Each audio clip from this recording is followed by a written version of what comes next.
Assalamualaikum warahmatullahi wabarakatuh. Perkenalkan, saya Fedi Webianiski. Saya dari kelas 12 IPA 3, nomor absen 14. Di sini saya akan menjelaskan kewajiban beribadah dan bersyukur kepada Allah Subhanahu wa taala. Syukur dapat diartikan sebagai ungkapan terima kasih kepada pihak yang telah berjasa kepada kita, baik dalam bentuk moral maupun material.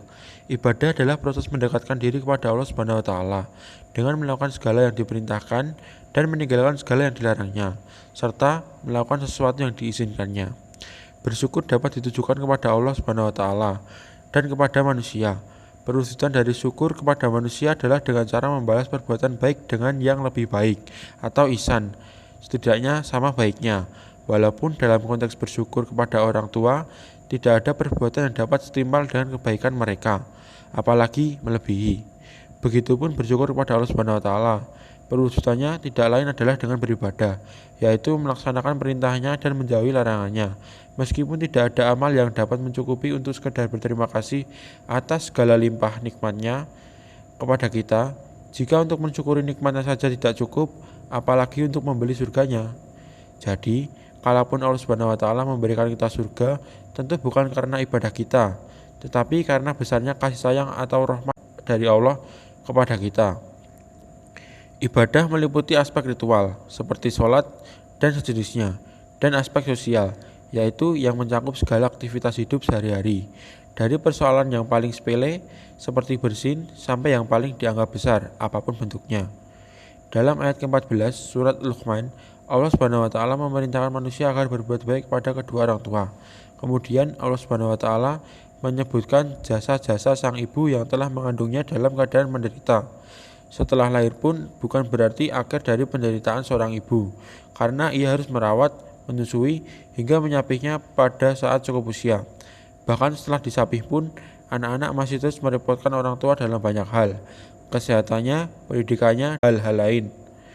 Kemudian Allah Subhanahu wa taala menutup ayatnya dengan perintah bersyukur kepadanya dan kepada kedua orang tua. Sementara pada ayat sebelumnya Allah Subhanahu wa taala melalui lisan Luqman mengingatkan bahaya perbuatan syirik.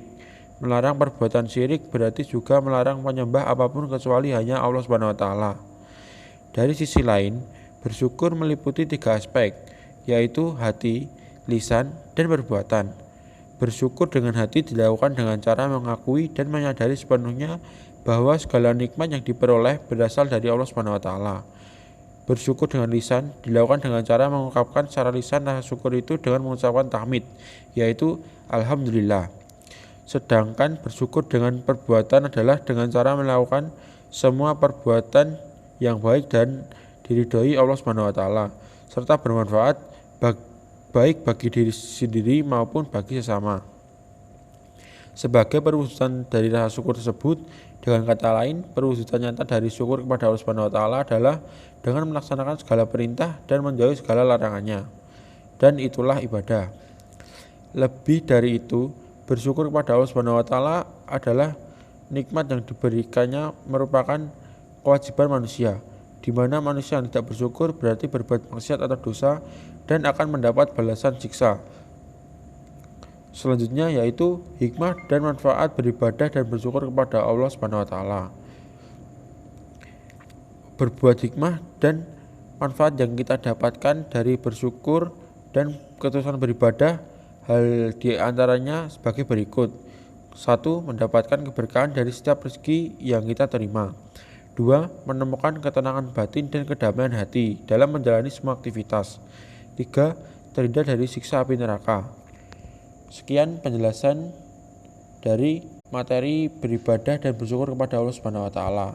Ada benarnya datangnya dari Allah Subhanahu wa taala dan ada salahnya datangnya dari diri saya sendiri.